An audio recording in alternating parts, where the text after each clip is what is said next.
রাষ্ট্রের দায়িত্ব নিয়ে যারা দায়িত্ব অবহেলা করছেন তাদেরকে চিহ্নিত করে অবিলম্বে তাদের বিরুদ্ধে ব্যবস্থা নিতে হবে। আজকে পতিত ফ্যাসিস্টরা গুপ্ত হত্যার মধ্য দিয়ে, গুপ্ত হামলার মধ্য দিয়ে এই পুরো নির্বাচনের পরিবেশকে বানচাল করতে চাইছে।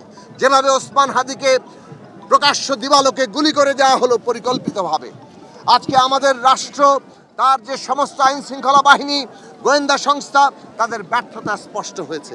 আমরা পরিষ্কার করে বলতে চাই, রাষ্ট্রের দায়িত্ব নিয়ে যারা দায়িত্ব অবহেলা করছেন তাদেরকে চিহ্নিত করে অবিলম্বে তাদের বিরুদ্ধে ব্যবস্থা নিতে হবে এবং নির্বাচনের পরিবেশকে ক্ষতিগ্রস্ত করে এখন যে কোনো তৎপরতাকে আজকে কঠোরভাবে প্রতিরোধ করতে হবে এবং বাংলাদেশের নির্বাচনকে সফল করতে হবে।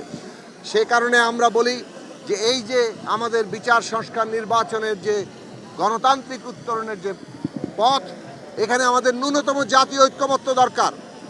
অভ্যুত্থানের শক্তিসমূহের ন্যূনতম জাতীয় ঐক্যমত্য, প্রতিযোগিতা থাকবে কিন্তু ন্যূনতম জাতীয় ঐক্যমত্য থাকলে আমরা গণতান্ত্রিক উত্তরণ যথার্থভাবে করতে পারবো।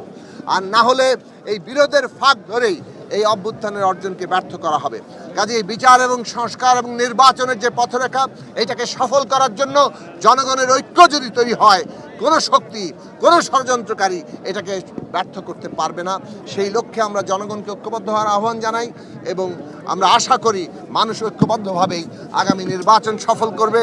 আগামী সংবিধান সংস্কার পরিষদে আমরা সংবিধান সংস্কার করব এবং তার বাস্তবায়ন করে বাংলাদেশের রাষ্ট্রের গণতান্ত্রিক রূপান্তর এবং নতুন রাজনৈতিক বন্দোবস্ত আমরা প্রতিষ্ঠা করব।